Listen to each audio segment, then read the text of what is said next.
Hello friends, welcome back to my YouTube channel. And आज इस video को बनाने का पर्पस है जो एसएम के बारे में मैं बताऊं। एंड एसएम के रिलेटेड मुझे कमेंट भी आया था कि मैं बनाऊं इस पर वीडियो, इसलिए मैं ये वीडियो शूट कर रही हूँ।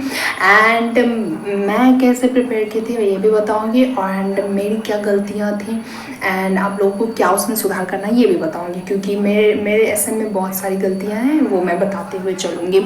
ठीक है, देखो मेरे एफएम एसएम में मार्क्स आए हैं 47।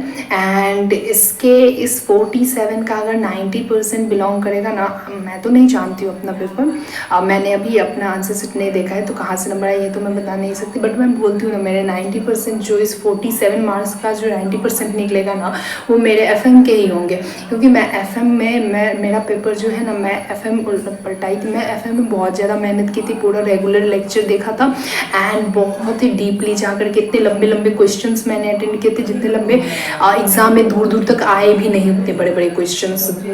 तो मैं एफएम के लिए बहुत ही ज़्यादा प्रिपेयर की हुई थी एंड मैं एग्ज़ाम में गई तो मेरे एफएम के सारे क्वेश्चंस मुझे स्मूथली पूरे बन गए मेरे से। एंड एसएम के बारे में बताऊंगी मैं, तो एफएम मेरा स्मूथली बना। एंड एमसीक्यू में भी एफएम वाला पोर्शन मेरा सब कुछ आराम से क्लियर हो गया था। एसएम वाले पोर्शन जो था उसमें मुझे प्रॉब्लम आई थी। एंड एसएम में मुझे क्यों प्रॉब्लम आई एग्ज़ाम में, इसके पीछे का रीज़न है। एंड मेरे जो भी ये 47 मार्क्स है ना, उसमें 90% मार्क्स जो उसका होगा ना वो एफएम का ही होगा। एंड मेरे एंड में क्या हुआ था एग्ज़ाम में, जब मैं एफएम अटेंड कर ली थी उसके बाद एफएम का थोड़ा पेपर लेंदी टाइप का था, जैसे मार्क्स बहुत कम थे एंड क्वेश्चन लंबा था, ऐसा था एग्ज़ाम में। तो फिर भी मैं बहुत ज़्यादा वो की थी, प्रैक्टिस की थी, तो इस वजह से मेरे टाइम पे हो गए थे एफएम। एसएम के लिए मेरे पास टाइम था बट मुझे आंसर ही नहीं क्लिक हो रहा था। बहुत मैं क्वेश्चन अटेंड नहीं की थी बेसिकली, मैं ऐसे ब्लैंक हो जाती थी जो ये क्वेश्चन कहाँ से आया है ऐसे भी नहीं पता चलता था। तो ऐसे में मैं 4 से 5 क्वेश्चन आई थिंक अटेम्प्ट की, मतलब सब पार्ट को लगा करके मैं बता रही हूँ, जो सब पार्ट होता है ना उस मतलब क्वेश्चन 1 का जो सब पार्ट होता है उसके अकॉर्डिंग मैं बता रही हूँ। मैंने 4-5 क्वेश्चन बस अटेम्प्ट किए एंड उसके अलावा मेरे को क्वेश्चन क्लिक ही नहीं हुआ, ऐसा मैं हो गई थी एग्जाम। इसके पीछे का रीज़न ये है कि मैं एसएम के लिए बेसिकली मैं कभी क्वेश्चंस देखी ही नहीं एंड क्वेश्चंस लगाई नहीं। बस मैं क्या करती थी, एसएम के लिए मैंने बहुत कम मेहनत की एंड एसएम में मैं कभी डीपली गई ही नहीं, कॉन्सेप्ट को समझी नहीं। बस मैं क्या करती थी, लेक्चर्स लगाती थी एंड सुनती थी, मुझे लगता था हो जाएगा मेरा, बट ऐसा नहीं हुआ। मेरे से बस 4-5 क्वेश्चन बने, वो क्लिक हुए, उसके बारे में मेरे को जितना आता था उतना लिख दी मैं एंड मैं आ गई थी। मेरा ये था। बट एफएम मेरा बहुत अच्छा गया था, एफएम में मैं बहुत अच्छा मेहनत भी की थी, उसकी वजह से मेरे एफएम का पेपर मेरा स्मूथली क्लियर हो चुका था। जबकि मैं एग्जाम से बाहर निकली थी तो हर किसी को एफएम हार्ड लग रहा था, बट मेरा एफएम हो चुका था अच्छे से। एंड मेरे लिए एसएम अजीब था, क्योंकि मैं एसएम में पढ़ाई नहीं की थी। एसएम का क्वेश्चन ईजी आया था बट मेरे से नहीं हो पाया था, मेरे से जितने 4-5 क्वेश्चन हुए थे वही मैं की थी। एंड मैं ऐसे में क्या की थी ये पहले बता देती हूँ। तो ऐसे में बेसिकली मैं लेक्चर्स देखती थी एंड मैं किन का लेक्चर्स देखती थी ये बताऊँगी, तो ऐसे ऑफेंस नहीं होना है। बेसिकली मैं स्वप्निल सर का ही लेक्चर देखती थी, जो कि बहुत ही फेमस टीचर हैं, उनके रिवीजन लेक्चर्स बहुत किसी ने रेफ़र किया था एंड मैं सोची मैं भी देख लेती हूँ। तो मैं बार बार देखती थी, मुझे लगता था मेरे से हो रहा है, मेरे हो जाएंगे। बट एट द एंड जब मैं एग्ज़ाम में गई ना तब मुझे क्लिक हुआ, जो मैं अंदर नहीं गई थी, मैं डीपली कॉन्सेप्ट को नहीं समझी थी, वो रिवीजन लेक्चर था, मुझे उस पर डिपेंड नहीं होना था।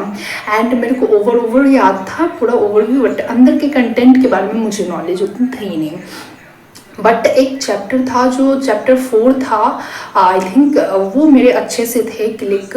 एंड उसी चैप्टर से जो क्वेश्चन आया था ना उसका कंटेंट भी मैं लिख पाई। बाकी चैप्टर्स के मैं कंटेंट के बारे में मुझे कुछ आइडिया ही नहीं था, ऐसा लगता था मुझे ऐसा बॉर्डर या मतलब ऐसा याद है जो ये हेडिंग होगी बट इसके अंदर क्या होगी ये मुझे पता ही नहीं चल रहा था। एमसीक्यूज तो बिल्कुल भी नहीं पता चल रहा था कहाँ से आया नहीं आया। तो इसलिए मैं बोलूँगी कि नहीं, ऐसे में आप लोग जाओ डीपली पढ़ो तब जा करके कुछ होगा। एंड ऐसे किसी का लेक्चर देख करके डिपेंड मत होना, मैं हो गई थी। एंड और क्या मैं बताऊँ, एसएम के लिए मैं अगर बताऊँगी तो एसएम के लिए आप लोग मॉड्यूल को देखो, क्योंकि मॉड्यूल पतली है। देखो एसएम में भागो मत कहीं पर भी, मॉड्यूल को रेफर करो, मॉड्यूल को अच्छे से करो, हो जाएगा।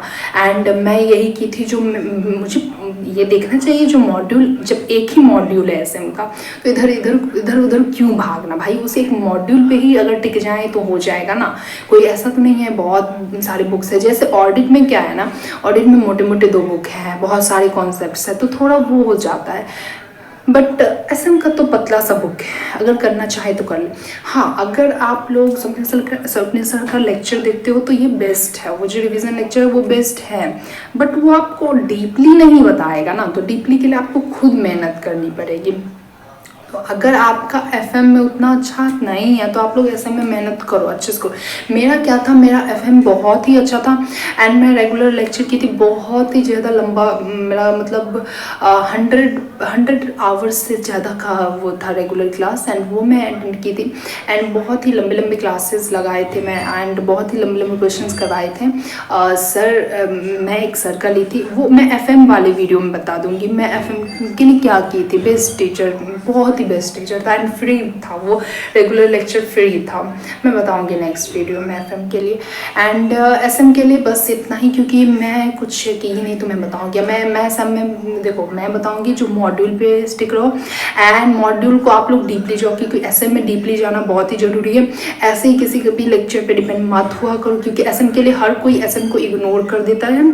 आप एसएम को इग्नोर उसी केस में करो जिस केस में आप एफएम में पूरे एकदम ऐसे ओवर कॉन्फिडेंस टाइप से हो, जो हाँ मेरा एफएम कितना भी हार्ड पेपर आएगा ना, कितना भी टफ क्वेश्चन आएगा ना, मैं अटेंड कर लूँगा या कर लूँगी। इस लेवल का अगर आपका एटीट्यूड है, इस लेवल पे आप हो एफएम के अंदर, तब एसएम को इग्नोर कर सकते हो, मेरी तरह थोड़ा बहुत ओवरव्यू करके चल सकते हो। बट अगर आपका एफएम भी वीक है तो उस केस में एसएम आपकी जान बचाएगी। एसएम में आपको अच्छे से करना है एंड मॉड्यूल के पीछे ही भागो, क्योंकि मॉड्यूल एक है, एसएम के लिए बस एक ही मॉड्यूल है, वो भी इतनी पतली सी है, तो आप उसके पीछे भागो। अगर आप मॉड्यूल अच्छे से कर लिए तो हो जाएगा। एंड आप लोग बोलोगे जो हिंदी इंग्लिश वाली बातें, तो चैट जीपीटी का यूज़ करो एंड वहाँ पे कॉन्सेप्ट बोलो, वो बहुत ही, और बोलो उसको नॉर्मल हिंदी लैंग्वेज में समझाने के लिए, तो वो बहुत ही अच्छा समझाएगा एंड आप वहाँ से समझ करके सारी चीज़ों को समझ लोगे।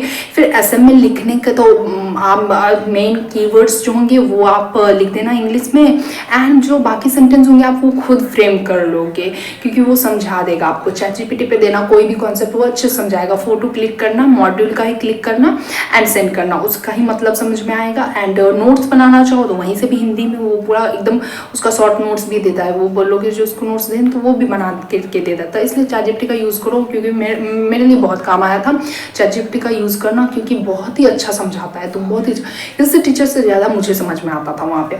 तो आप समझो कॉन्सेप्ट को एंड ऐसे में यही बोलूँगी जो एक ही मॉड्यूल है भाई उसी के पीछे भागो, कहीं किसी टीचर के पीछे मत भागो, क्योंकि हम हिंदी मीडियम के स्टूडेंट, किसी टीचर का उतना लेक्चर देकर कि मैं एग्जाम में स्टक हो गई थी, मुझे कुछ नहीं लग रहा था मैं अब लिखूंगी क्या इसमें, मुझे तो क्वेश्चन ही क्लिक नहीं हो रहा था।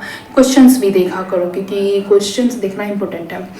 और एफएम जिसका वीक है तो कमेंट करना इस वीडियो के नीचे। एफएम के लिए रेगुलर लेक्चर फ्री में अवेलेबल है यूट्यूब पर, मैं नेक्स्ट वीडियो में जरूर बताऊँगी। एंड मैं बताती हूँ ना, मेरे पास मैं कॉपी मंगाऊंगी तो दिखला दूंगी, मेरे एफएम की वजह से ही ये मार्क्स जो आए हैं वो आए होंगे। ऐसे में मैं अटेंड ही नहीं कर पाई ना, 4-5 क्वेश्चन अटेम्प्ट की एंड वो भी चैप्टर 4 से आया था, उस वजह से वो अटेम्प्ट कर पाई मैं। And that's it for today guys, bye. And next video costing के लिए भी आएगा, क्योंकि मेरे कॉस्टिंग में बहुत ही अच्छे मार्क्स आए हैं, 85 मार्क्स आए हैं। एंड कॉस्टिंग के लिए क्या क्या करना है ये मैं बता सकती हूँ, ये मैं बहुत ही अच्छे से बता सकती हूँ, क्योंकि कॉस्टिंग मैं आई थिंक 3 to 4 टाइम्स इधर से उधर पूरी दुनिया पलट दी थी मैं, इतनी बारी मैंने करी थी। एंड मैंने कहाँ से क्या क्या करा था वो सब बताऊँगी, कॉस्टिंग के रिलेटेड भी वीडियो आ जाएंगी। And that's it for today guys, bye bye.